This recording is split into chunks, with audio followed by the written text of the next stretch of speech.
Okay, so I'm getting ready to take the canoe down to the pond.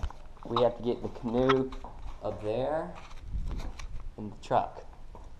Now there's Dustin. I'm waiting on Dustin too. The only problem is that all that's in the truck. So right now I'm just clearing out the truck.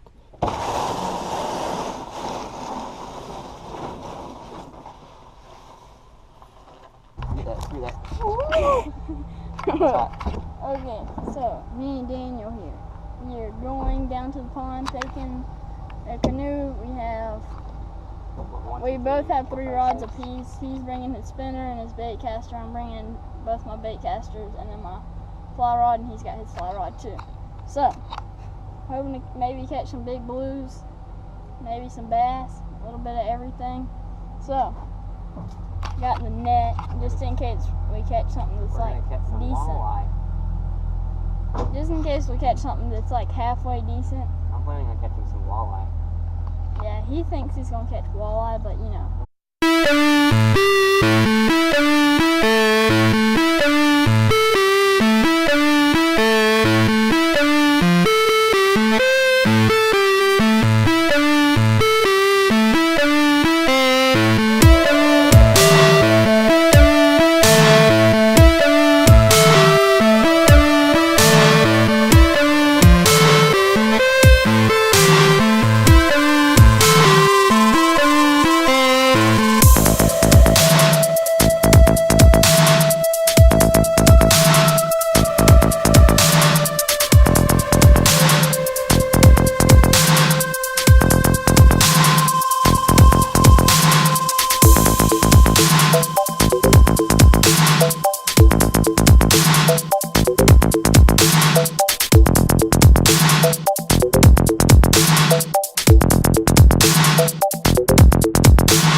Got one.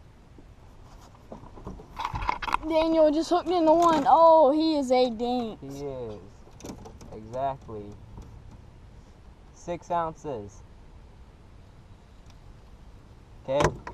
So 6 ounces right there. And him back in. Oh yeah, when we get some big ones, we gotta get some legit like release videos. Bro. Huh? Okay, so I have this little camp. Me and Daniel are out here. And he's fishing. What you fishing? I'm fishing a 4-inch trick worm with a football jig. There you go. Got him. Oh, he's not bad. The last one was 5 ounces. Oh crap, bro. What? Oh, I thought I had one too, bro. I was thinking the flip. 15 ounces. So the last one was 5 or 6. So we're sitting at 21 ounces, which would be 1 pound 9 ounce. Or no. Like one. I don't know what would I do. Okay, so me and Daniel were stuck on our canoe. Boss idea? Yeah, it was my idea. Daniel's like, let's run home and leave our stuff. I was like, heck no. Oh, I was planning on going to Dustin's grandma's. So we just stuck it out right here. Or under our canoe, or my canoe. It's been a pretty good idea. We could camp underneath this thing. Like, forget like legit. Okay, so I'm turning y'all off.